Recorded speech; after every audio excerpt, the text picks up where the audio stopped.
Hello, everyone. Good morning, good evening, good afternoon, wherever you might be in the world.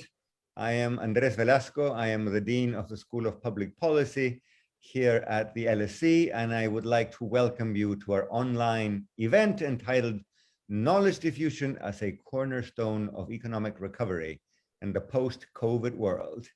Our event today is hosted by the Growth Lab at Harvard Kennedy School and the LSE School of Public Policy. I am very, very happy to be chairing this event today, and I particularly want to welcome our speakers. We have an incredible lineup of speakers. We are very lucky and very proud that they have joined us today, and I will be introducing each one of them in just a second. This event has a particular purpose. Of course, we will be discussing development and knowledge and many issues related to those two, but it is also a launch. It is an event to mark the launch of the Growth Co-Lab at the LSE, which is a new strategic collaboration between the Growth Lab at the Harvard Kennedy School and the School of Public Policy at the LSE. The two institutions have come together to combine expertise, knowledge, experience, and of course, the talent that comes from the faculty of two of the world's leading social science institutions. Before I introduce speakers, let me just make a couple of housekeeping announcements. If you're tweeting, the hashtag for today's event is, of course, hashtag LSE post-COVID. The event is being recorded and it will be made available as a podcast soon. No firm date, but soon. After the speakers are done with presentations, we will open it up to the floor for a Q&A period. So please pose your questions in the chat, and I will try to read as many as possible, given time constraints, to our speakers today. So let me now turn to the wonderful people who are going to be joining us in this conversation. And I will mention them in the order in which they will take the floor. First will be Miguel Angel Santos, who is a distinguished policy fellow here at the LSE, at the School of Public Policy, and who is the brand new director of the Growth Co-Lab at the LSE. Following Miguel will be my dear friend and former colleague, Professor Ricardo Hausmann, who of course is a professor at the Kennedy School and the director and founder many years ago of the Harvard Growth Lab. We will then be very, very lucky to hear for about 7 minutes each from, and again, I will introduce them and say a little bit about them in the order in which they will take the floor. And Bernstein, who is the head of the Center for Development and Enterprise in South Africa. This is an independent think tank and arguably, and I can say because I've been there, probably South Africa's leading development policy center, focusing on jobs, growth, education, cities, and the role of business. Next, we were very honored to welcome Arben Ahmetaj, who is the Deputy Prime Minister of Albania and Minister of State for Reconstruction and Reform. Mr. Deputy Prime Minister, we're very, very honored that you're joining us today. Next is Isabel de Malo, who is a former Vice President of Panama. Isabel was the first woman elected Vice President and also the first woman appointed Minister of Foreign Affairs of her native country, Panama. And last but certainly not least, we are delighted to be joined today by Dr. Omar Al-Razzaz, who is the former Prime Minister of Jordan. As you can see, I was not exaggerating when I mentioned that we have an extraordinary lineup. And once again, many, many thanks to all of you for joining us today. Without further ado, I am going to hand it over first to Miguel Santos and then to Ricardo Hausmann for their opening remarks. Ricardo and Miguel, actually Miguel first, the floor is yours. Well, thank you. Thank you very much, Andres. I've worked at the Growth Lab in Harvard University for 8 years.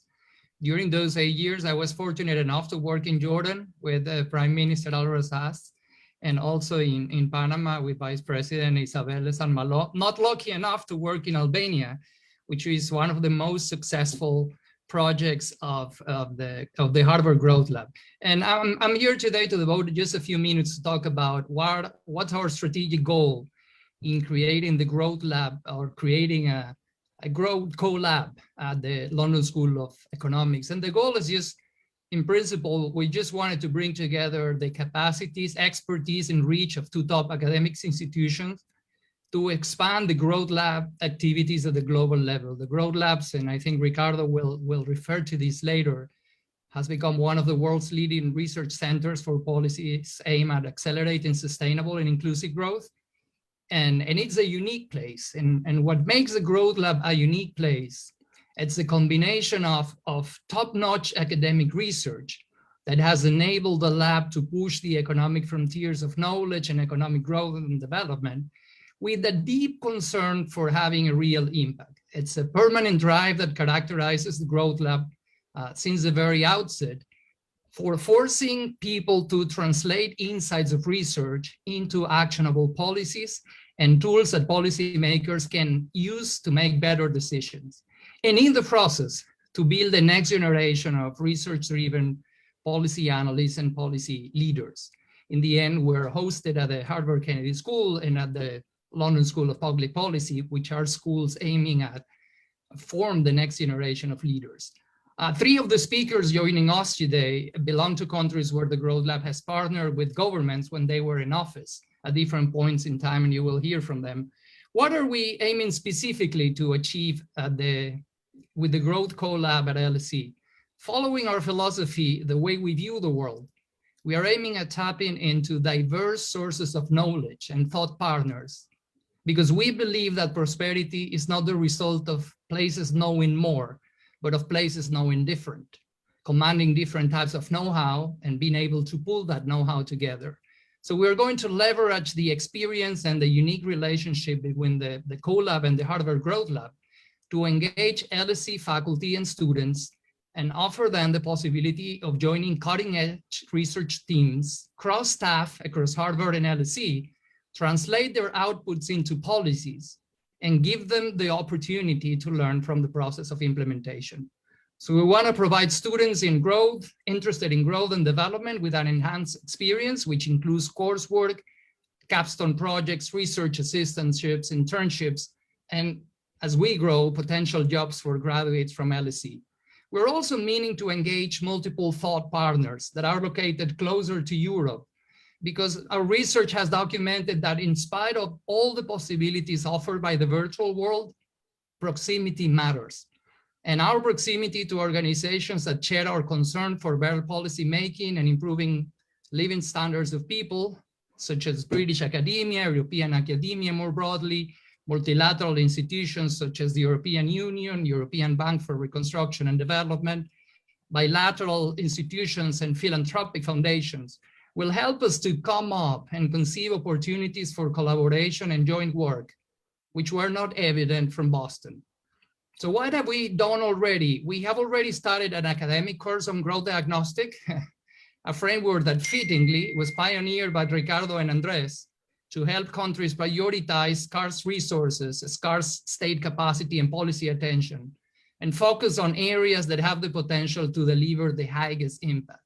The growth diagnostic framework has enhanced and improved by more than 15 years of deployment within the Growth Lab, and has now become part of the toolkit of international financial and multilateral institutions. So this year, I'm about to finish next week the first cohort of the growth diagnostic class at the School of Public Policy of LSE, and we are already in talks with the school to duplicate the size of the class for next year. And this summer, 4 selected students for the School of Public Policy at LSE will be participating in the Growth Lab internship programs. They will be going to Namibia, working side by side with government officials in that country to push forward the work that has derived from a research engagement in that country that it's now 2 years old and 1 more to go.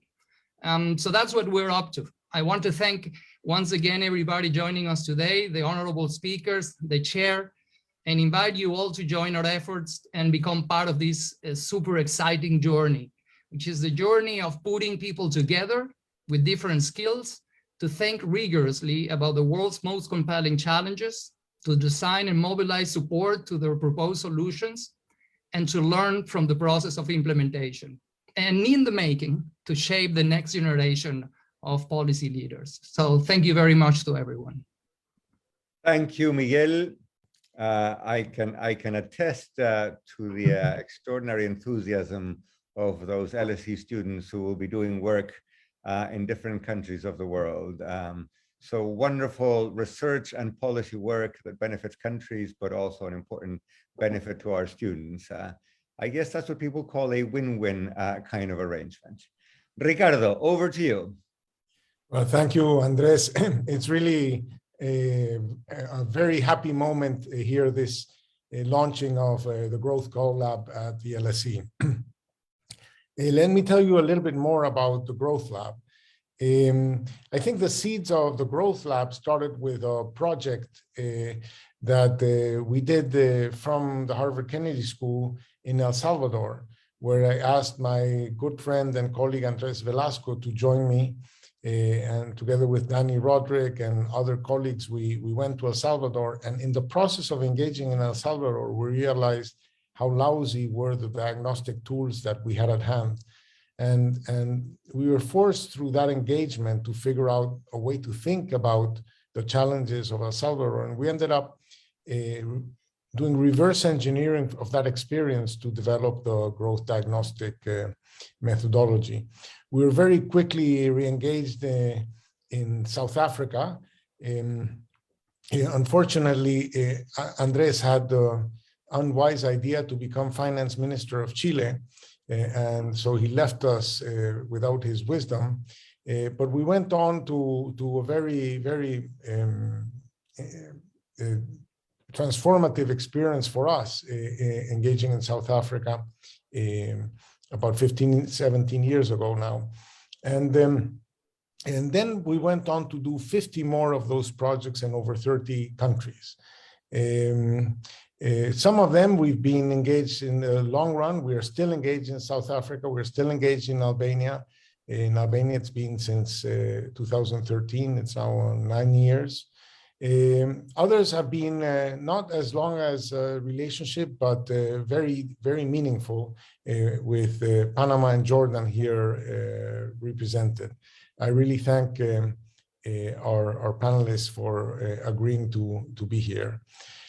In the process, we really found this tremendous synergy that there is between, fundamental research that, we do when we think abstractly about growth and inclusion and sustainability and stability and so on, with applied work. The example of El Salvador with Andres was exactly that kind, where you go meet the world, cannot find tools to analyze the world, so you develop tools for it, or then you develop theories about how the world works, and then you go and see the world with those eyes. In the process, we also found that it was very beneficial to develop tools that allow other people to view the world with those frameworks, with those theories, with those forms of organizing the data of the world and transforming it to information. So the process, we developed the Atlas of Economic Complexity, which is a website that's open to everybody, and it has had over 1.5 million individual visitors. We're a group of about 50, some 10 postdocs, some 30 applied research fellows, the people who develop our digital tools like the Atlas. We also have a new Atlas of cities that is called Metroverse, like a metropolitan universe, that I encourage you to Google and visit. And so that's what we have become. In the process, it has made us think very hard about the relationship between public policy and the foundational sciences, say like economics, political science, or psychology. In some sense, you want to think that public policy is about changing the world in the same way as science is about understanding how the world is, and technology is about changing the world to take the form that we want it to be. So we have physics departments and we have engineering schools. We have biology departments and we have medical schools. But engineering is not just physics, and medicine is not just biology. These things become a thing into themselves. They answer different questions. They need a whole set of methodologies and tools and techniques to act on the world. And I think public policy has that. Its relationship to economics or political science should be a little bit like the relationship of engineering to physics or medicine to biology. But then you ask yourself, how do we train, say, medicals, doctors? Well, in the US, they send them, they require 4 years of college where they take some the so-called pre-med courses in biology, microbiology, organic chemistry, and so on. And then you send them for 4 years to a medical school. At Harvard, those 4 years are constituted by 1 year in the classroom and 3 years in teaching hospitals.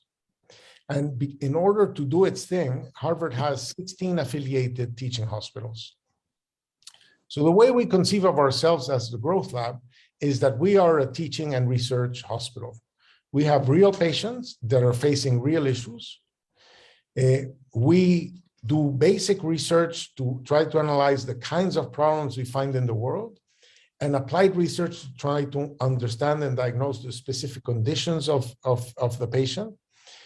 And, and in the process, we work with junior professionals that get formed and trained in the process of working at a teaching hospital. So that's our philosophy. That's the way we view ourselves. That's how we think of our organization. We do research, we do teaching, but we also deal with patients that we are trying to help and cure.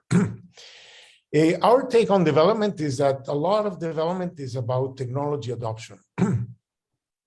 As I mentioned before, science is sort of like about knowledge about the nature of the world. Technology is about knowledge of how to change the world. Now, technology takes 3 forms. It takes the form of tools, machines, equipment, materials. That's what we call embodied knowledge. It's crystallized in those goods. It takes the form of codes, recipes, formulas, how to do manuals, protocols, algorithms. And in that form, it takes the form of some symbolic codes that can be transmitted easily through as information. And it takes the form of know-how, that is tacit knowledge in brains that exists in brains and only in brains. Tools and codes are easy to move around, and if technology was only tools and codes, we would create an NGO that would, send tools to poor places and put codes on the web and share them with everybody, and the world would be flat. But unfortunately, to implement technology, you need tools and codes, but you also need the know-how, not just of one person that knows how to do everything, but of many people that know different things that have to come together to implement that technology. So know-how, and especially team know-how, collective know-how, is at the core of the ability of a place, a society, a region, a city to implement technology. It is very difficult to move know-how into brains. Malcolm Gladwell likes to say that it takes 10,000 hours to become good at something, and 10,000 hours at 40 hours a week is almost 5 years. So it takes a long time to move know-how into brains, much more than moving tools and codes. And so know-how can easily become the binding constraint on the accumulation of technology, the improvements of productivity, the raising of income levels. It takes a lot of effort to move know-how into brains. It's remarkably simple to move brains. So the mobility of humans has been fundamental to the diffusion of technology. The mobility of humans between firms, founders of Ford, General Motors, and Chrysler all work for Oldsmobile. The founders of many of the firms of Silicon Valley all work for Fairchild Semiconductors. So it was the movement of brains between firms, between regions. You can also document that between countries. There's been excellent research on migration of people between countries, of the role of diasporas in helping the home country acquire capabilities and technologies that were not there before, and the role of return migration in transforming things. I'm proud to have co-authored a paper on return migration in Albania that found really remarkable effects. In my mind, many countries in the developing world have enormous restrictions to migration and to immigration, and especially to skilled immigration. The world has talked a lot about, migration from poor countries to rich countries, but really developing countries have enormous barriers to immigration, and in particular to high-skilled immigration. So this is an issue that we've had to deal with and analyze in the context of Jordan, in the context of Panama, in the context of South Africa, in the context of Albania, all countries represented in this panel by my very, very dear friends. We've had to analyze a bunch of other issues in those countries and worked on a lot of other reforms. But I think that I wanted to stress the importance we give to the movement of humans in the process of technology diffusion and the role of technology diffusion in sustainable and inclusive growth. Thank you very much, and I'm looking forward to the distinguished panelists that have honored us with their presence. Thank you very much. Thank you, Ricardo. As you can see, the track record of the Growth Lab is pretty impressive, both in terms of intellectual innovation and in terms of actual impact. I am very, very honored on a personal note that it all started with one visit to San Salvador, 20 years ago. And I will say that I've borrowed many ideas from my dear friend Ricardo. One of the ones that I have used and abused the most is this notion that schools of public policies are the med school of a university or the engineering school of a university. I'm the dean of a school of public policy, and I'm often asked, what is that? What do you teach? How is it different from economics or political science? And Ricardo, as here as in many other areas, has provided, I think, exactly the right answer. So thanks, Ricardo, for that. I am going to turn to our four amazing speakers.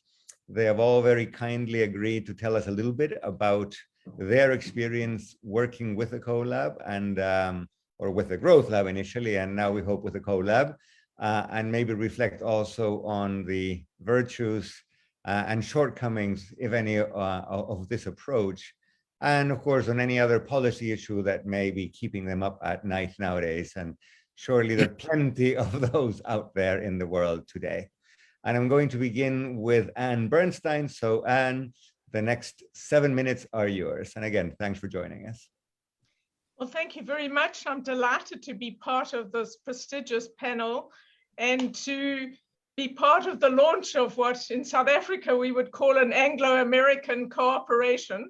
And as Ricardo and you think about expanding your empire, perhaps you'll consider a university in the developing world next time to add to the map of where the Growth Lab is going to be headquartered. So we're all from the developing world. Sorry, that's true, but you all live in the rich world, or so big difference, big difference. So South Africa, I think, is one of Ricardo's recalcitrant patients.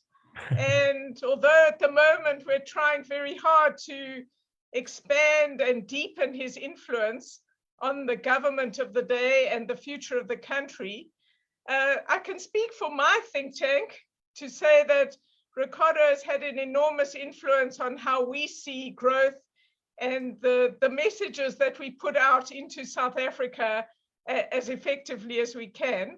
But let me start with a story, again, learned from Ricardo, which is about South Africa. In the 17th century, a small group of people left France, fleeing from religious persecution, and they came to the Cape. And these were the Huguenots, who in their brains and in their families brought the knowledge and ability to grow wine, to make wine. And so from this small group of people, about 100, maybe 200 people over a 20-year period, South Africa now has a world-class wine industry. and many of the brands you will see in your shops around the world bear French names. So this is a perfect example of what Ricardo is talking about. The whole issue of skills in South Africa is very complex.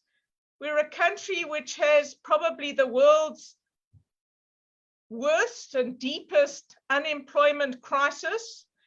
Globally, about 60% of the workforce in most countries are actually working. In South Africa today, after COVID, it's less than 40%. So we're a dramatically negative outlier. On the other hand, we're a country that is desperately short of skills. Now, many people in our country don't really appreciate the relationship between the two, that the more skilled people you have, the more entrepreneurs you have, the more jobs you will create. And if we could fix our laws, we would get more and more jobs, not just for skilled people, but for unskilled people. So this is a very tense issue, and one that we've tried to influence rather unsuccessfully to open the country to skilled immigrants. It's hard to make the case often as to how skilled immigrants could really turbo boost growth in a country like South Africa. And we have an absurd policy, in my view, where we have what is called a critical skills list, where people use the data from last year to try and guess or what skills the country will need for the next 2 or 3 years. And this is crazy, in my view, in a dynamic, expanding 21st century economy. So we see this the wrong way altogether. I personally think we should have a different kind of list, which is who are the people you don't want in the country. It would be very short. It would be terrorists, it would be criminals, and sort of people who claim to have fake qualifications. So, but as of yet, this is not public policy. In fact, we have an absurd situation at the moment where we have an organization where business and organized labor and government get together to negotiate policies for growth. And last year they released one of their background documents, and I was stunned to discover that in a country that is desperate for growth, we have a stagnant economy, we have a fiscal crisis, we desperately need faster growth. You had this bizarre situation of business and government and labor essentially horse trading over what skills they were going to allow into the country for economic growth. Absurd.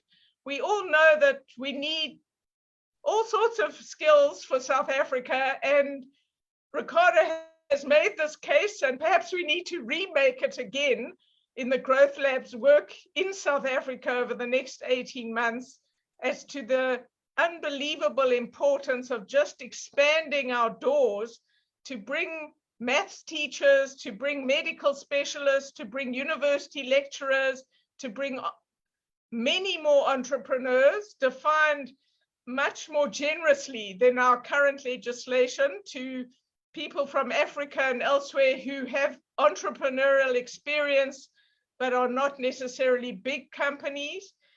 We need startups, we need all sorts of things to help grow our economy so that it can become much more inclusive.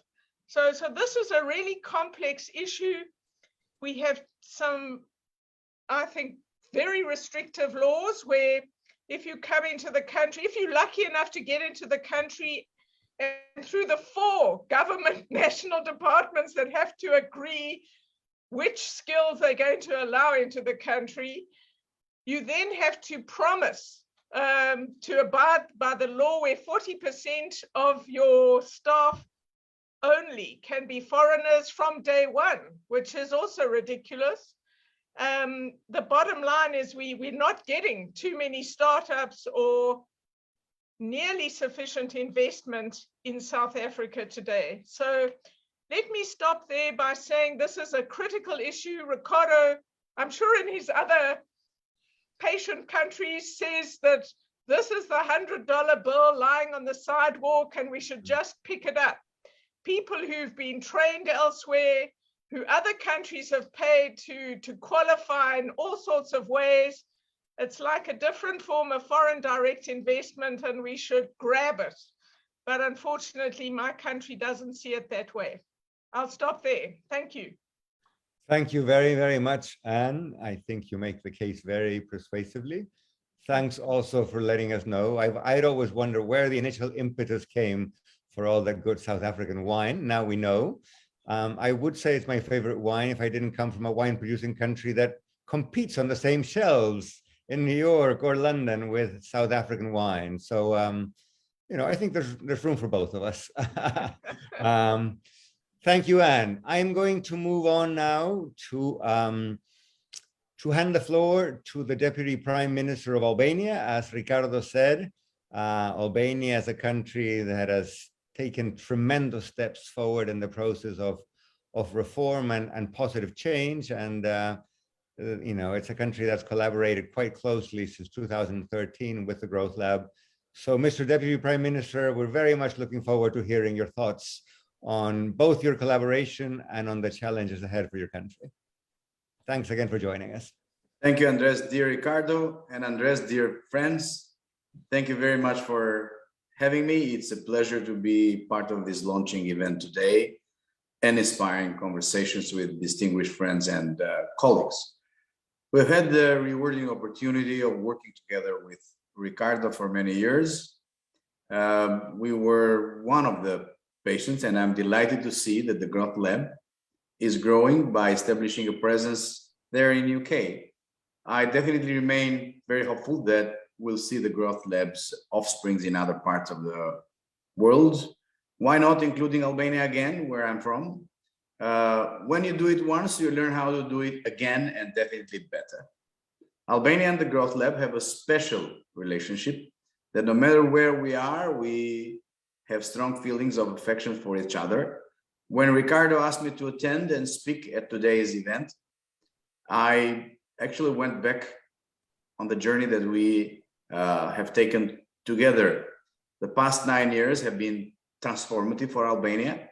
We were from a country which was at the brink of collapse due to large arrears, to private sector, a large fiscal deficit, an electricity crisis, a failed growth model that relied heavily on construction and remittances, and all of that amidst a euro crisis, to a country that was able to restore its macroeconomic stability without recession, undertake transformative reforms in priority areas such as energy, fiscal policy, and turning around the growth rates by creating an export-led sustainable growth model. Today, I can proudly say that together with Ricardo and his team, we actually changed the failed model into a growth successful model. When things go well, why fix them? We thought that we had created something that worked and that needed to be maintained. Then natural and man-made disasters hit Albania. The first two came in the form of major earthquakes in fall of 2019. The third came in the form of a pandemic COVID-19, and the fourth is already materializing as we speak due to the war in Ukraine. So the question in front of us is, what have we learned so far, and what do we need to learn to weather crisis and move towards economic recovery? The first message that I'd like to share with you is about preserving gains and being smart about reforms. To give you some flavor of the context in Albania, when the earthquakes hit in September and November 2019, 200,000 people out of a population of almost 3 million spread out across 11 municipalities, including the capital, Tirana, were affected. The November 2019 earthquake was the strongest Albania had experienced in the last 45 years. Then the pandemic came, and everyone is familiar with that. In dealing with the situation after the earthquake and the COVID-19 pandemic, policies undertaken by our government played a key role in preserving lives and livelihood and paving the way for economic recovery. We tinkered with monetary, fiscal, and macroprudential policies, including adapting significant incentives to cushion the double blow suffered by the domestic economy. These policies aimed at increasing consumption and investment and maintaining the country's financial stability. In fall 21, 1 year and a half after the outbreak of the pandemic, economic activity recovered with growth projections reaching 7.6% of GDP in 2021, and this year growth is expected to be around 4.1%. What is important to note is that the economic recovery did not happen in a vacuum. The hard work in laying down strong foundations in the previous years definitely paid off. The resurgent growth was also accompanied by an increase in employment. However, despite the early cautious enthusiasm, and I'm not yet addressing the impact of the new situation imposed by the war in Ukraine, we were aware that we could not stop there, but we need to focus on many reforms, and I mentioned some. We need to continue with the fiscal consolidation. The goal for the reform is to prepare the country for future shocks. We're ambitious about increasing tax revenues and improving tax administration, reducing the informality, as well definitely as keeping budget deficit and public debt under control. The second one is institutional strengthening. We remain committed to implementing the comprehensive justice and rule of law reform that we launched in 2016, a unique and a very successful one, actually. The third one is the competitive and the green economy. One of the biggest challenges in the medium term in our recovery plan is to create a competitive economy that will be able to face the challenges of the future. Towards that end, we're planning a very careful and transparent program of public investments to finance strategic projects in road, infrastructure, port, airport, water, health, education, agriculture, and rural development. As we speak today, we're building 2 new airports, 2 ports, and by the way, only in a year and a half, we practically have built 167 new schools. We're also very interested in making domestic firms more competitive, and especially about fostering productivity. Lastly, but not least, we think that the transformation of the economy into a green one is an integral part of the recovery plan. In this regard, our government is focused on creating conditions for green investments, and we are laying down some really interesting measures, including smart growth, the development of an economy based on knowledge and innovation. As we speak, we're now establishing the legislation for technoparks, and also some very good aggressive programs for teaching the young population coding. Then promoting more efficient use of resources, and definitely, as Professor Velasquez actually mentioned, inclusiveness, creating a high employment economy, which will enable social and territorial cohesion. A takeaway on this front is that the recovery policies and reforms gave results because they rested on strong foundations laid out previously, but they also called for further adaptation to changing circumstances. As Stiglitz says, it's not just about adapting reforms, but knowing what reforms to adapt, when, and at what pace. The second message that I'd like to share with you is investing on people. Early in our tenure, we learned that to grow, we need to build more capabilities, and that, as Ricardo says, it's easier to move brains than to move knowledge into brains. Accumulating more capabilities through know-how is the essence of growth, and that means investing on people. Since that get-go, we focused on our human capital and knowledge diffusion, starting with specific programs improving education, vocational training, and employment, as well as creating robust linkage with our large diaspora. Ricardo mentioned it at the opening words, but Albania per capita has one of the largest diasporas in the world. About a third of our population lives abroad where they pursue their professional lives. According to our data, almost all of them would like to be engaged in developments at home. Therefore, it is in our interest to create conditions whereby diaspora contributes to economic development. We have now ample evidence from our experience, and Ricardo has written about this as well, that if engaged, diaspora leads to more entrepreneurship and employment creation at home. Some of the most successful enterprises in Albania, especially in high tech, whether in exporting industries or hospitality services either, and I invite you to see those, are led by returned diaspora. They have contributed with productive know-how, knowledge of foreign markets, and expertise on pressing issues. During COVID-19, for instance, Albanian doctors abroad, and there are many and very successful, mobilized and offered their expertise in dealing with the crisis.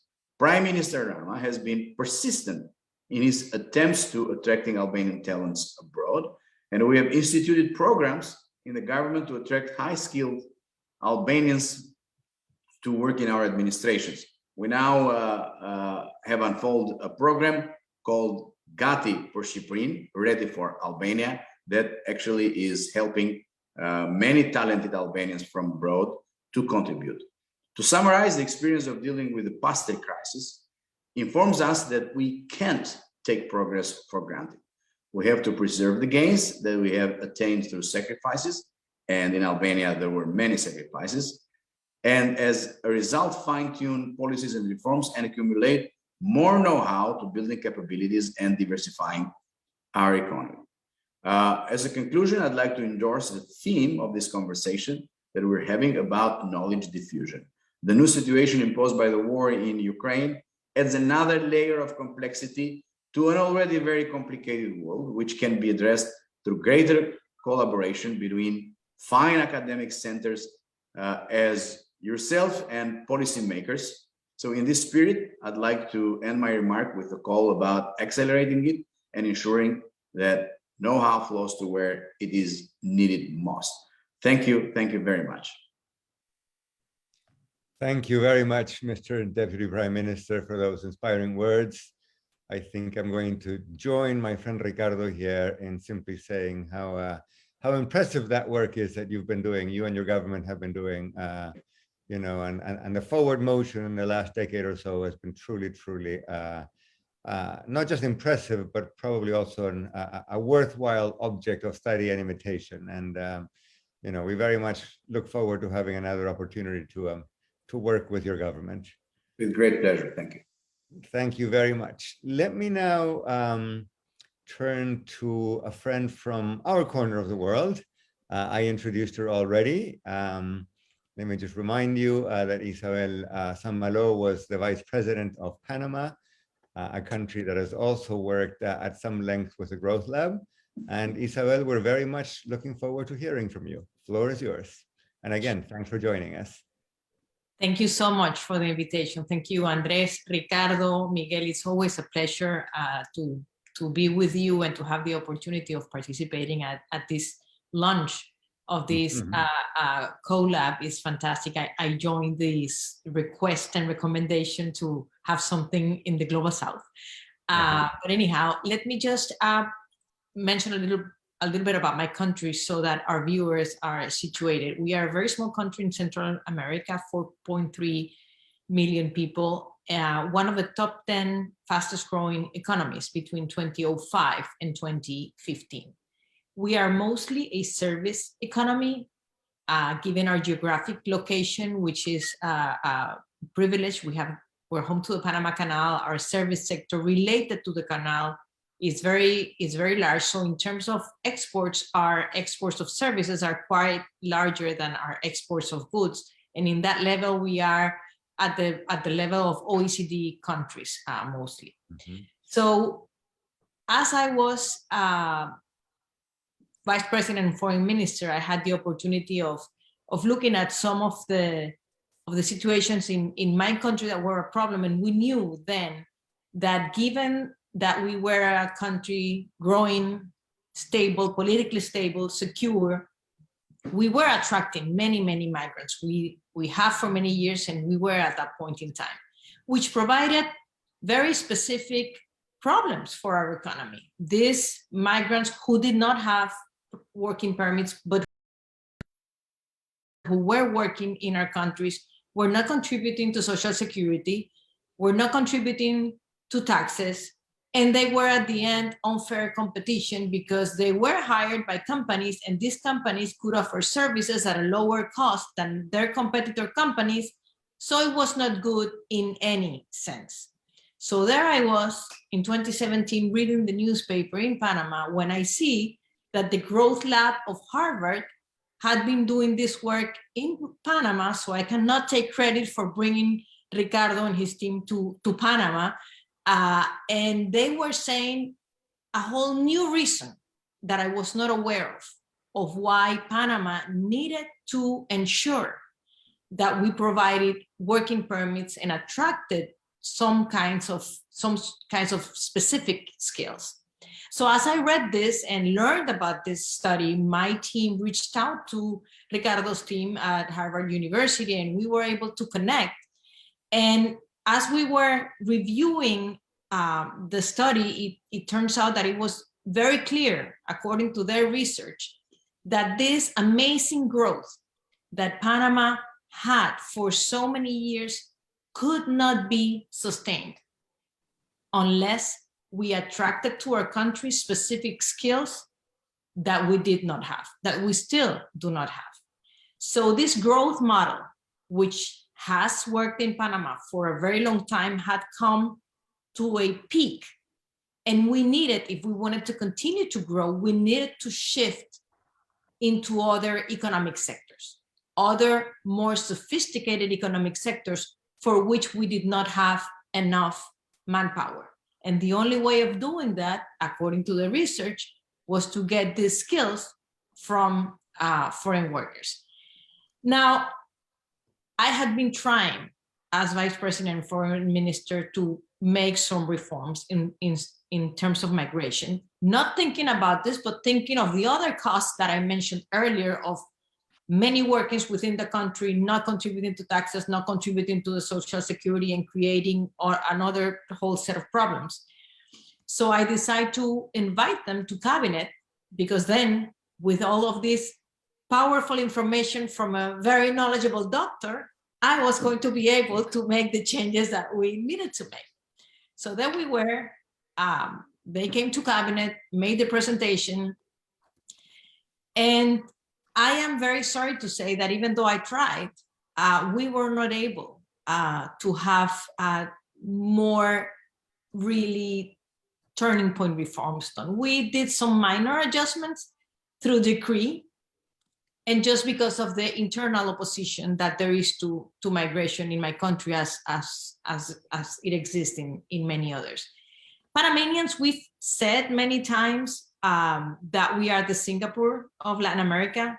And I guess we should maybe say we would like to be the Singapore of Latin America, because we may have the growth numbers, but we have very, very serious problems with poverty and inequality. And there are some important challenges in terms of development that we need to change.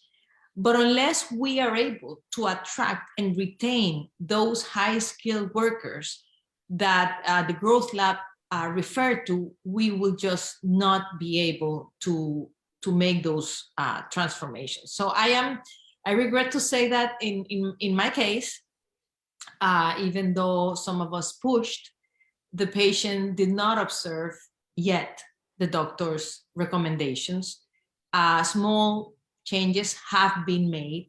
We need to continue to push for more changes. The most dramatic thing of my country is that not necessarily, I mean, we could go out and look for the skilled workers, but we have at home many of the skilled workers already. We just do not provide them permits.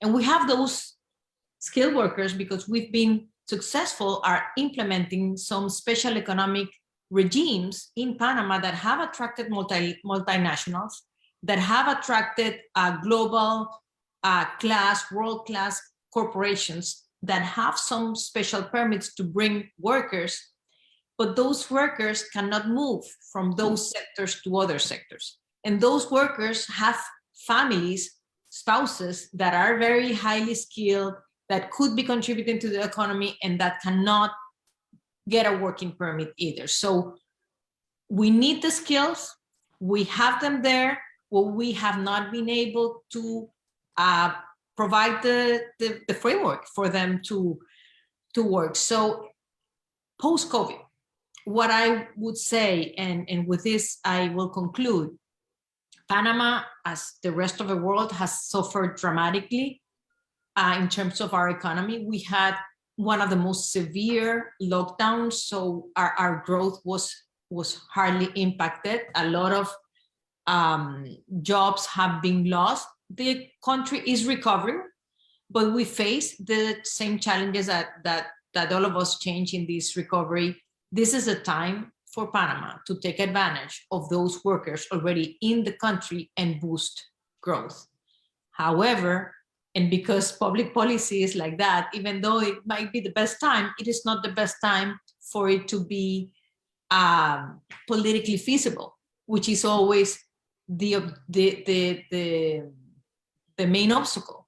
Because people have lost jobs and there is always the fear that foreigners are going to come take my jobs, when the whole argument of the growth lab that is very powerful is that these skills will just contribute to creating more jobs and to the growth of the economy. I am very thankful for this invitation, and I celebrate that this team of doctors have chosen my country for their continuous attention, and I hope you continue to do so. Thank you very much. Thank you very, very much. I am honored to this reference to the doctors. I had great difficulty explaining to my grandmother that I was a doctor, but not her kind of doctor. Thank you, Isabel. And I think that the notion which has been running through all the presentations so far that Ricardo emphasizes often, knowledge is not something that is out there. Knowledge is embodied, and therefore you need to get the people in order to get the knowledge. That is an absolutely central concept. We're very lucky now to be able to turn to Dr. Al-Razzaz. As I mentioned in my introductions, he had a very important job. He was the Prime Minister of Jordan.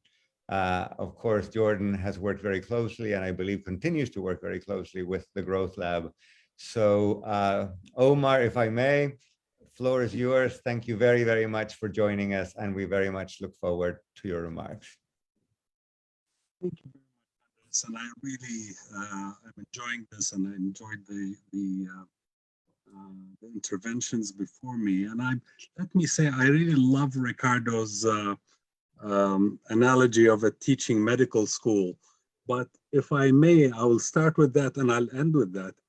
Suggest a tweak on it.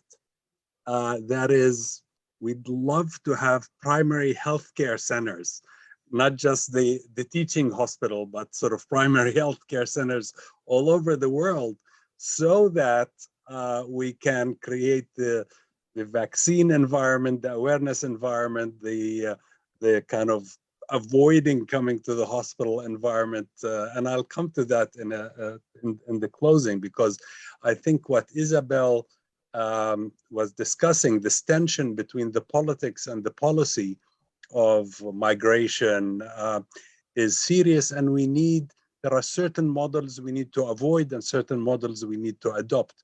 So how do we work around that? Very briefly, Jordan is a small country in a troubled neighborhood.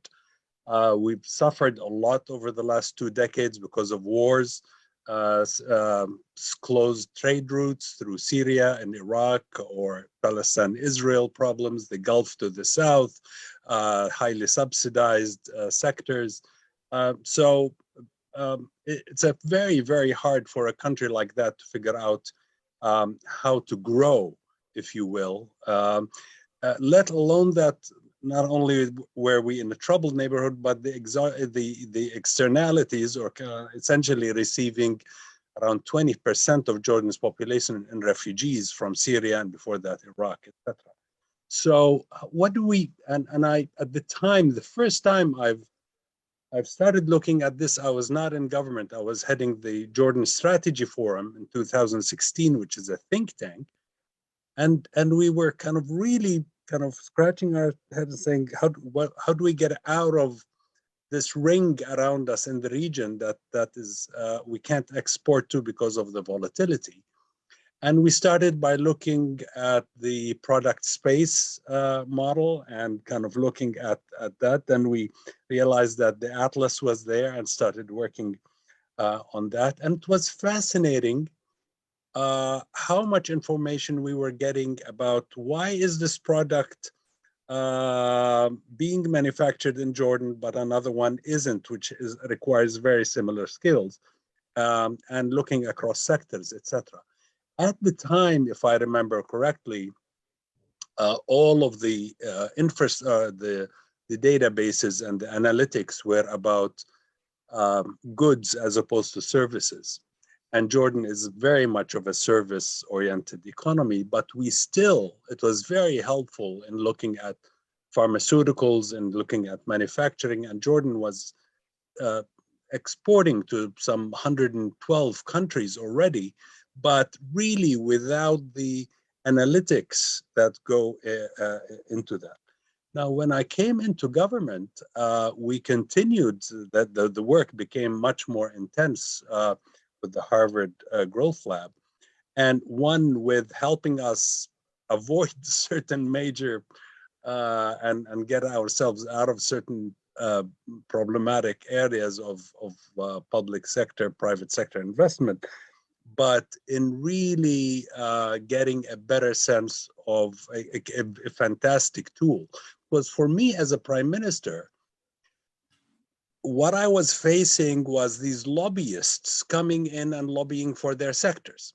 I did not have a tool so that anything I decide would be a policy, sort of a kind of a policy based on evidence that is concrete. So you'd have these lobbyists wanting this sector or that industry or that product exempted or that product supported, but you can't deal with this in a piecemeal manner like that. So it was quite frustrating until we started seeing where these priorities are, and the Growth Lab helped us identify 6 priority areas that a lot of them were services, or most of them actually were in the service areas. So IT related, higher education related, etc. And it showed that because in Jordan, Jordan had proven over the last many decades that we're a resilient economy. But if you're resilient for decade after decade, but not growing, that's a problem, because in real terms, GDP per capita has actually been going down. So our only outlet was to export, and our only outlet was to export beyond our neighborhood. So we really had to get into more on the complexity. We really needed to focus on that. And I do think that we made major progress just in the last 3 years. To give you just one sector which I'm close to, IT, which is and business services, which was identified as the top area by the Harvard Growth Lab. Expedia started with 2 foreign engineers, but we ended up with 100.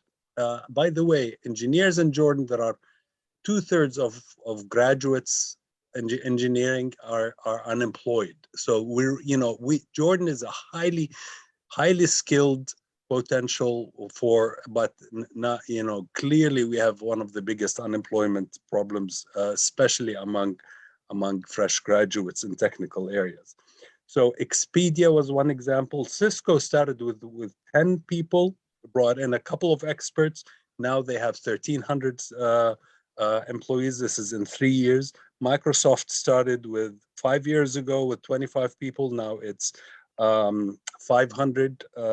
Amazon, where Amazon is a big operator in Jordan. Alexa in Arabic is the biggest team, is a Jordanian team. All of this has happened in the past 3-4 years, and all of it has happened by allowing sort of those who have the change agents that Ricardo talks about to come in and build that dynamism. Now, having said that, it's not straightforward and it's not easy, as Isabel mentioned. Let me just get, so this is, I guess the IT example is the way to go. You allow these companies to come in, to partner with, or to sometimes they bought local companies, Jordanian companies, and bought their management and their staff and continued. So that's the real success. But if you ask the general public, there'll be cynicism, and let me give you the other extreme, if you will. For the last 20 years perhaps, Jordan has had these bubbles, these tax exempt industrial areas where an investor can come in and manufacture stuff and export, and they don't have to pay taxes, and they don't have to follow the laws and regulations, and there are no limits on foreign labor. So there are a couple of sectors, mainly garment, almost 100% foreign labor, 100% of the inputs are imported, 100% of they are exported overseas, and it's exempt from taxes. So so that's a model that has gotten Jordanians wondering, okay, what are we getting out of this? So if you look from a sort of an atlas approach, the linkages to the Jordanian economy are almost nil. And the return, the value added, etc., is and the sophistication is not that high. You know, there's garment and a few other food products, etc. So Jordan did not. I really don't think that was the right model to follow. And in the rest of the economy was getting used to attracting unskilled foreign labor in agriculture, in construction, in manufacturing, unskilled. And Jordan got stuck in this vicious cycle of low equilibrium, low wage, low technology, low productivity of workers. So Jordan was not doing what the Growth Lab was suggesting, is to find ways to attract highly skilled workers in key sectors that can be transformative. So yes, I think it can be done. Yes, I think it's to a small country like Jordan, it's our only way to leapfrog, if you will, from the troubled neighborhood around us and be able to reach Europe and other countries, which we already are, but very small ways. And in that sense, I go back, and I'll stop here. I'll go back to where Ricardo started from with the medical terminology. I do think what is needed is an on-the-ground kind of perhaps either with academia or with think tanks like what you have in South Africa or the Jordan Strategy Forum, that becomes, if you will, the primary healthcare provider before you get to the hospital and to the emergency room and see the doctor. That keeps an eye on these industries and opportunities and kind of almost goes through the bureaucratic steps of getting certain requirements approved by the 4 or 5 different agencies that have to do that. And I really think that is something we need to look at and make sure it happens. And I'm really fortunate to have worked with many of you in Jordan, and look forward to more of that. Thanks very much, Dr. Al-Razzaz. I will remember that that metaphor. It is not just the teaching hospital, but also the primary healthcare provider. We need both. We will begin to work on the latter sooner rather than later. We have about 22 minutes. Let me remind people in the audience that if you'd like to pose a question to our speakers, just upload it to the chat and or to the Q&A function, and I will try to read it and share it with our speakers. And I'm going to get started right now. The first question is actually for our very own Ricardo Hausmann. And you can use this opportunity also, Ricardo, to respond to our great speakers' thoughts with any thoughts of your own that you might have as you parse through some of those stories and some of those anecdotes. But here's a question from Niels Handler, who is from the LSE Grantham Institute. And he says, congratulations on your paradigm of economic complexity. Niels would like to know, to what degree have neoclassical economists embraced economic complexity? And how can one use it in practice to measure and promote innovation? Over to you, Ricardo. No, well, that's a great question. I think, well, you know, the economic complexity papers are having, I don't know, about 5,000-6,000. The two core papers have about 5,000-6,000 citations. So I'm hoping that it's percolating through the system. There is an increasing number of papers that are trying to ground some of our complexity measures with micro foundations. Some of them are postdocs at the Growth Lab. But it's been, I mean, it's fair to say that we've had a stronger impact on the world of practice and the world of policymaking and applied work. And it's sifting through back to academia at its own pace.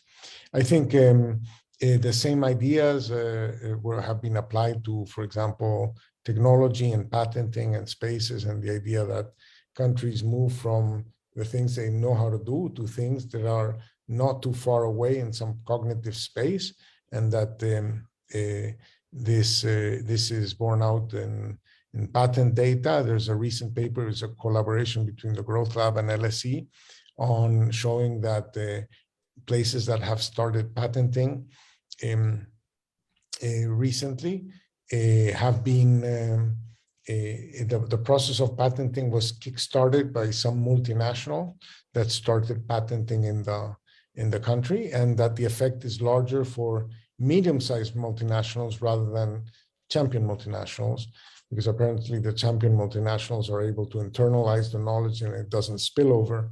The medium-sized multinationals tend to be more collaborative and spread the knowledge out. So that's a recent paper that's coming out. And but in general, I think that it's been, I mean, the response in academia is growing. Let me say that some of the ideas on you know, the role of some of the mechanisms of complexity upgrading and so on were, first, I mean, it's quite amazing to realize examples the Prime Minister Al-Razzaz mentioned. These were companies where the law in Jordan says that you cannot be a foreigner and an engineer and work as an engineer in Jordan unless you find an exception, right? So and the exception probably involves, you know, some, you know, you have to talk to a king eventually. But the thing is that when you do find, you know, an exception, it has huge effects.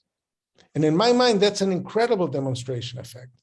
And in Panama, we found the same thing, that we found these exceptions.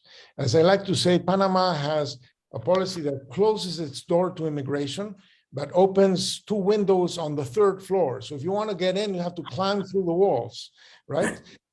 But they do have those exceptions. So it's perfect, because then we can analyze those exceptions, the impact of those exceptions, and they're huge. They're huge.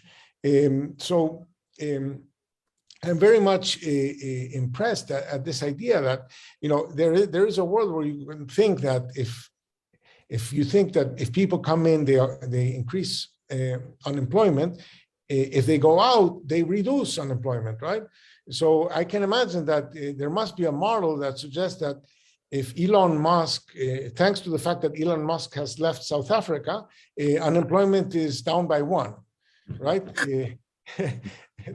That's unlikely to be the case, right? So, all of these examples from these countries are very, very meaningful. Let me mention in Albania, the labor force increased by 5% over the course of 2 years because of return migrants from Greece. And these return migrants from Greece were not coming because of the boom in Albania. They were coming because of the catastrophe in Greece. So they were pushed more than they were pulled. Now, if you put that in a standard economic model, you would say you increase the supply of labor by big amounts. 2 things might happen. One is that unemployment goes up, maybe because some wage rigidity prevents a price adjustment, or there's no wage rigidity, and as a consequence, there's no increase in unemployment because wages decline. So what we found is that unemployment went down and wages went up, and employment of the nationals went up. And when we analyzed in detail what had happened, the people that had come from Greece had come with, for example, knowledge of doing agriculture with greenhouses. And in the process of developing their greenhouses in their small plots, they had to hire their neighbors and so on to make it into a more commercial agricultural farm. Or they came and opened up, they had worked in the hospitality industry in Greece and came back with knowledge of working in hospitality and did their thing in Albania. So it is very telling how the examples that we found in the countries represented here are really the source origin of the idea that knowledge diffusion is important and it happens through these narrow channels, and that a lot of the policies were designed in ignorance of those channels. So we need to continue pushing on these ideas. The US has a policy that is, in some sense, it empowers students with the ability to stay in the country for a while. And so imagine you tell people, if you come and study here, we might give you a work permit for a few years, right? So, and then it also empowers companies with the ability of finding talent abroad and bringing it in. So it's a very decentralized process of identifying talent and bringing it in. It's universities identifying talent, it's corporations identifying talent, and so on. Those policies are completely absent in the developing world, and it's something we should think about. Let me just finish with these numbers. In my mind, they're mind-boggling. 54% of the STEM workers in Silicon Valley, 54% of the STEM workers in Silicon Valley are foreigners. And the other 46% are not Californians. Even though California is a country of 40 million people, bigger than Colombia, than Chile or Venezuela or Albania or Jordan, only 18% are Californians. If they had our immigration policies, you have completely outlawed the possibility of anything looking like a Silicon Valley. And I think we just are not fully aware of the magnitude of the distortion that these policies create. Thanks, Ricardo. Thanks, everyone. Let me propose the following thing. We have about 12 minutes left, 13 minutes left. I'm going to read 3 or 4 questions that have come in. And rather than posing each question to any one of our speakers, I will offer the floor to each one of them in a quick round, maybe a couple minutes each. so that you can address any question that tickles your fancy or add any remarks that that would be appropriate at this point. So here go the questions. First one is from the University of Tirana. Anissa Plepi, who's a PhD there. The question is sort of long, so I'm going to summarize it. The process of knowledge diffusion would seem to have two stages. One is you get the migrant, maybe a person from diaspora, to come back, and then you ensure that that knowledge gets around. It doesn't stay basically in that one person, but is diffused throughout the economy and society. So the question is, first of all, how does one make sure that the second bit happens, so that knowledge is in fact diffused around the country? And secondly, what happens when you get a shock, for instance, the pandemic, and the kinds of skills that you need change? How do you adjust your immigration policies to account for that? That's question number one. Question number two is from Juan Afanador Parra, who's a student in the MPP here at the LSE. And he says that industrial policies fell into disgrace because of government failures and because in many countries, the investment promotion agencies really failed to attract more complex industries. Might it be that that kind of intervention is not sufficient and you need another kind of intervention, deeper government intervention? If so, what might that be?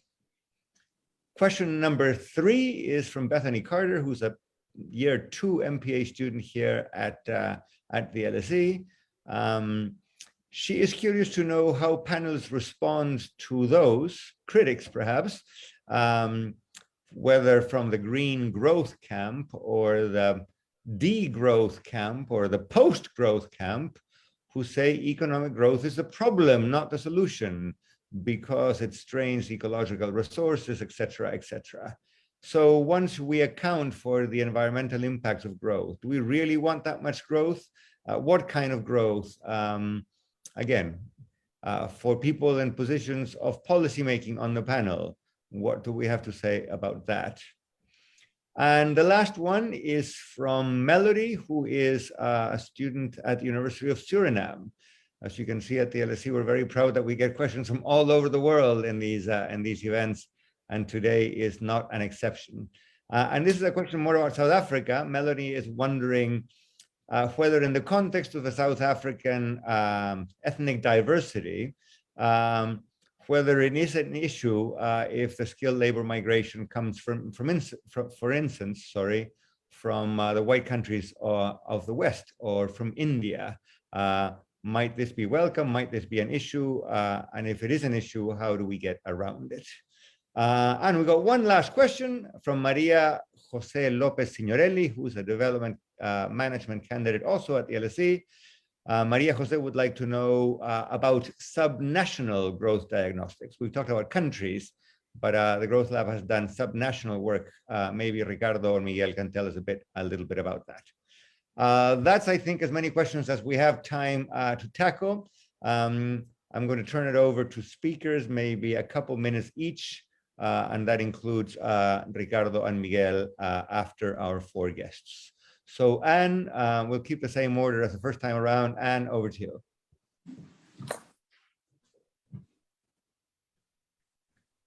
Well, thank you. Let me pick up 2 issues. The one is the question from Suriname. Yes, the issue is absolutely, South Africa is a country where race is very important because of our terrible history of apartheid. Strangely enough, more skilled immigrants from, let's call it European countries, tend to fit into the society better than a lot of immigrants from Africa or Asia, which is strange, but could be explained if I had more time. So the bottom line is, yes, this is an issue. We have you could call it a labor aristocracy in our workforce that have fought very hard for rights, trade union rights, and a whole range of laws to enforce all sorts of things in our workplace. And they are a small small minority of the workforce now that prevent changing the laws on skilled migration, but also a lot of middle class and professional Black South Africans who for so long were denied rights, who now have access to opportunities, who just don't see why you want to bring in people to compete with them now. So there are some issues of how everyone understands economic growth and the vision for the country to expand and be more inclusive of everybody and the role of skills in that. So that's the one issue. The second, very quickly, about people who want to degrowth or sort of minimize growth. Well, my view from a developing country is that's fine with me, but my country needs growth in order to deal with all our challenges, because without growth, actually, there is no conversation. And we're in terrible trouble. And if other countries don't want to grow, that means it's more for us. And as the World Bank and others have pointed out repeatedly, richer countries are going to be able to deal with climate change much more effectively than poor countries. So I don't buy either side of this argument at all. I'll stop there. Thank you, Anne. Thank you, Anne. I am on record as having said exactly what you just said toward the end of your remarks. As a citizen of a developing country, degrowth is wonderful, but only if you're rich. Mr. Deputy Prime Minister, we're going to turn it over to you now. Again, any of those questions or any other remarks you'd like to make at this point? Thank you. Thank you, Andres. I'll go very quickly on the two first. My first reaction is that from my modest experience, there are no recipes. It's not that any policymaker or a researcher will come up and give a recipe for any of the questions. But for the first one, which has to do with the immigration with diaspora coming back and then diffusion of knowledge, what I could say is first, diaspora has to come back. How diaspora comes back is we're trying two ways. We're promoting the country to them by organized efforts, not simply word of mouth, but really organized efforts. We have seen important diaspora investments, for example, in IT. And if I would quote Ricardo well, then I mean, some monkeys start jump to trees and then to higher trees. Now we could see a considerable community that practically are doing IT and IT related work here. First, diaspora returnees, and now Albanians that actually are coping well and sharing the knowledge. And here, which is, let's say, a step forward, is we're trying to create some center of excellence on IT in order for us to have people that could actually take the knowledge and go back to the market. On the industrial policies, I could actually quote the same thing, that there are no recipes, but I could actually, it has definitely a little bit with the promotion agencies, but I'm a little bit skeptical. Promotion agencies, they would have to promote, but they're there where should be things to promote, or should be realities to promote.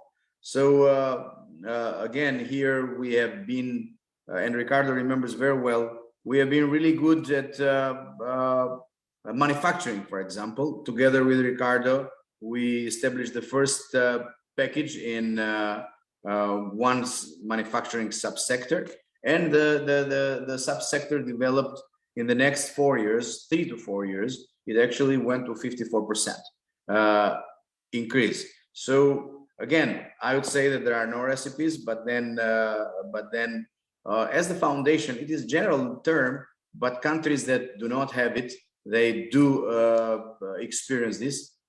Rule of law is key to it, and then servicing with knowledge incentives and never with tax incentives. I would be against any tax incentive that it never produces the desired result. Quite the contrary, it produces less money in the budget. I'm sure that I did not respond to profoundly to the questions, but I tried to touch a little bit of that. Thank you. Those were very good answers, Mr. Deputy Prime Minister. Thank you very, very much. We're now going to turn to Madam former Vice President, our friend Isabel. Isabel, any of the questions or all the questions as you see fit? Thank you so much, Andres. I would like to refer to two of the questions. Number one, Anisa's question on the two stages. First, getting the migrants, and then how do you ensure that that knowledge goes around? I would say to the second question that that's the easy part. The hard part is to have them within the country.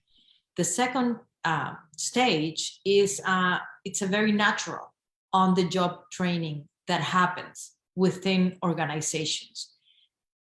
We have examples in my own country, the longest one, the Panama Canal, which was built, operated by a very skilled group of North Americans, and it's today fully run effectively, super effectively by Panamanians. But we have examples there also of private corporations that have come into Panama as multinationals that have established their headquarters. It's very natural to have foreigners who have the knowledge, the skill to come, and then eventually to have locals that have on the job had enough training to be the successors. So I would say that second stage is a given for me in what I've seen in terms of examples. The second question I'd like to refer to is Carter's question about growth being the problem and not the solution. Well, I can only support what has already been said here. We need to continue to grow. However, there are alternatives for growing better.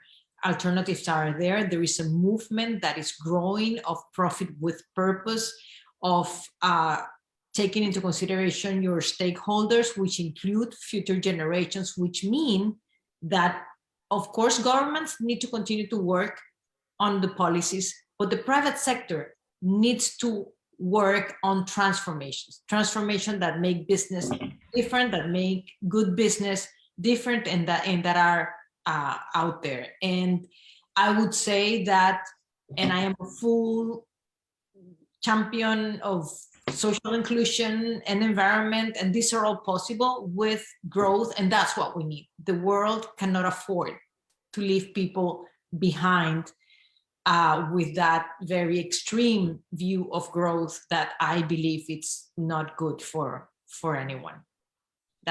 Those will be my comments. And thank you so much again for the invitation and the opportunity. Thank you, Isabel. Very, very well put, very powerfully put. Thank you. We're going to turn now to the the former Prime Minister of Jordan. Apologies for that. Omar, if I may, let me turn to you for the last set of remarks. Thanks, Andres. And I think the questions have been mostly answered very, very well. I'll just refer to the question about growth very quickly.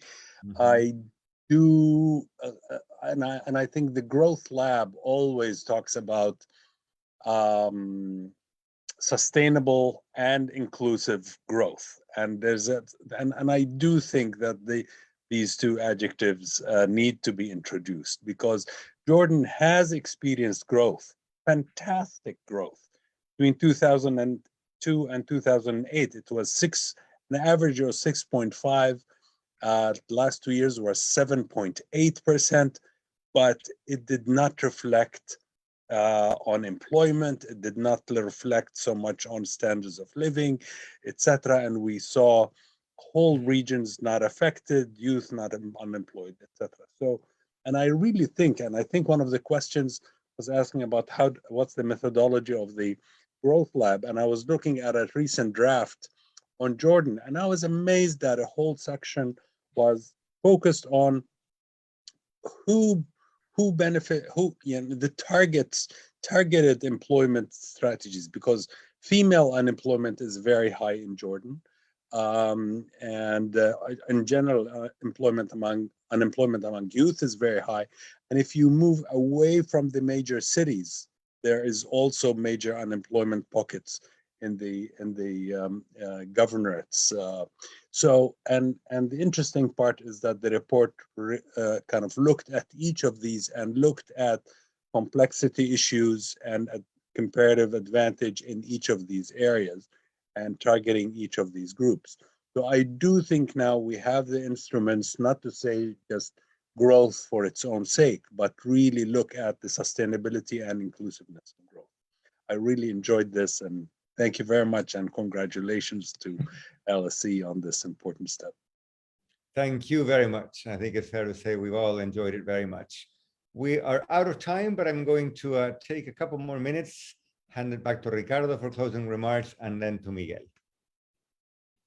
Very good. Well, let me take just 30 seconds to say, in my mind, industrial policy is really not about, as Arben Ahmetaj said, it's not about what tax benefits we're going to give here and there. It is about figuring out what are the public goods that industries need. There are many. Government manages thousands of government agencies and millions of pages of legislation.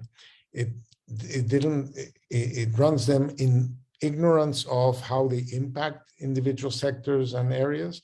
And you need a mechanism of sort of like information revelation of what are the problems in the provision of public goods, what are the things that if done differently would increase the productivity of private activities, whether there are existing ones, and we'd like to create these productivity task forces, mesas ejecutivas, other mechanisms for identifying those things.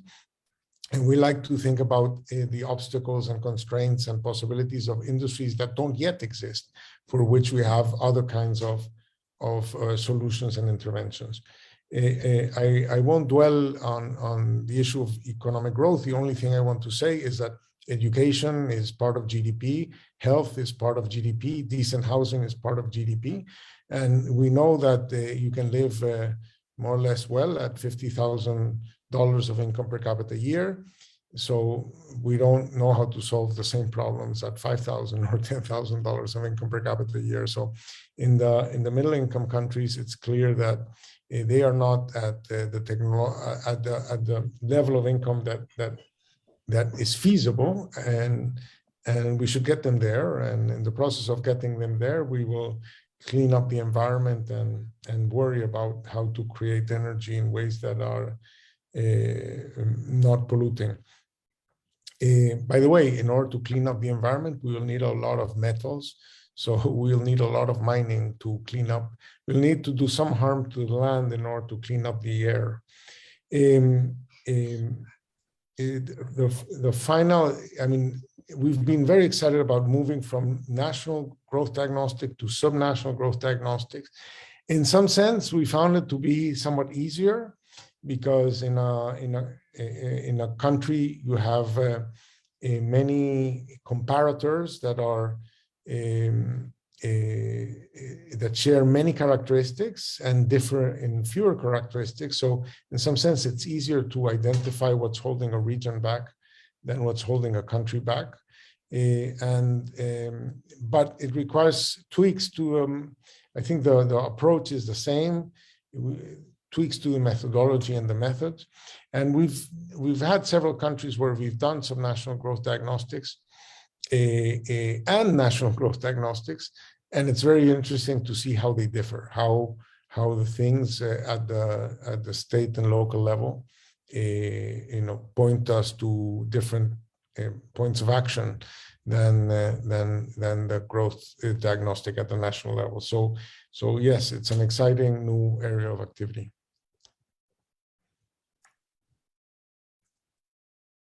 Thank you, Ricardo. I am delighted as a former finance minister to hear you say, and to hear Arben say that tax breaks, that's not what industrial policy is all about. And I could not agree more.